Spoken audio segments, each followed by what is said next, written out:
Hey guys, fairly straightforward job here on this radiator replacement. So what you're gonna do is you're gonna turn this, open this on the old radiator, let it drain out this drain hole, put a little drain bucket underneath. That's after you remove these bolts that hold the shield on. See the shield over there? Pretty self-explanatory, just go around in a circle. Then what you're going to want to do, I'll actually show you on here because it's better. The shroud connects right here, so there's one point of connection here and the other point of connection right here for the shroud. You're going to undo I believe this is the return coolant line, just a clamp, undo that. Oil for the oil cooler, this is the intake outlet, I believe.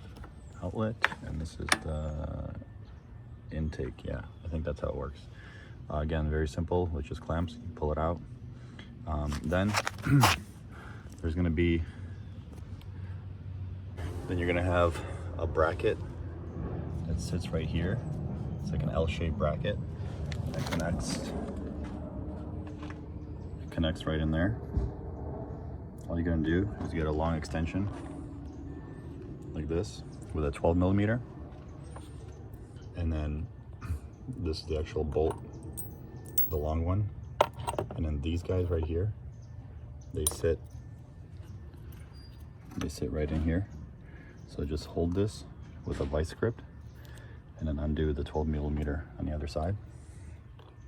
Okay, all these ones right here, all it is, behind this coolant reservoir, you're going to undo one bolt right there.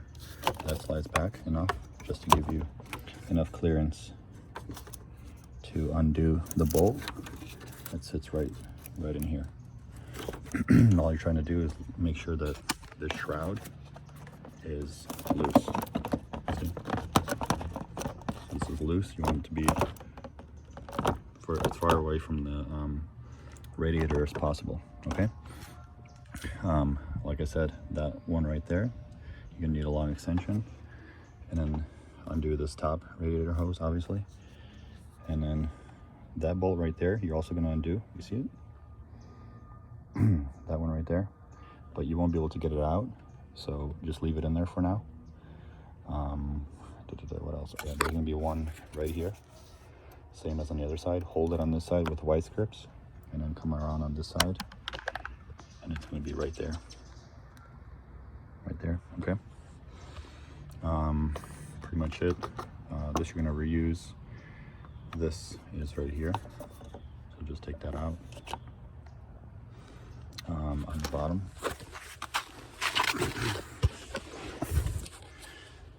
here's what we got here. A lot of leaking coolant. But again, very self-explanatory in terms of just getting the coolant line off. Put a new alternator in too, and that's it. All right guys, so radiator's out. What you're gonna do is lift this side first. So you're gonna lift it like that, and it's gonna go like out over the battery. You don't have to remove the battery, by the way. It'll go just over this edge, and then like this, lift, and then keep turning it, it'll come out. So right here, there's more space here than there is on that side.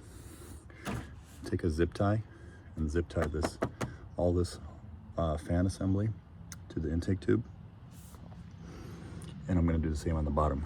So like right in there, I'm gonna take a zip tie and zip tie it down so that when I put the new radiator in, it's easier to do so.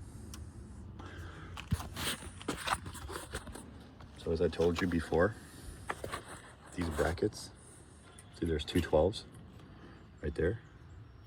Both of these are gonna have to be transferred over to here, to this side. All right, so that's pretty much it. What I use is a hex to 3/8, a long extension, another long extension, and a little swivel type of deal to get to that bolt right there. Important, guys. See these little rubber things right here? Don't lose them. It goes one on this side, one on this side, on each side. Okay. As you can see on the bottom there, I have a blue zip tie. That blue zip tie allowed me to put the new radiator in and just enough space to get that coolant pipe, the plastic one, just underneath and through, and plenty of room. Take a 3/4 and go underneath the car right here. Make sure these right here, these fittings are tight with a 3/4. There's one there and there's one there. These are the oil lines. Okay, and then tighten this up before filling the coolant, and then one clamp right there. That's tight, and that's it. Leave the cover off, because for like a day or so, maybe even 2 days, leave the cover off because you're going to want to see if there's any leaks anywhere after install. All right, guys, so last but not least, you're going to buy Toyota antifreeze coolant. It's going to be red in color.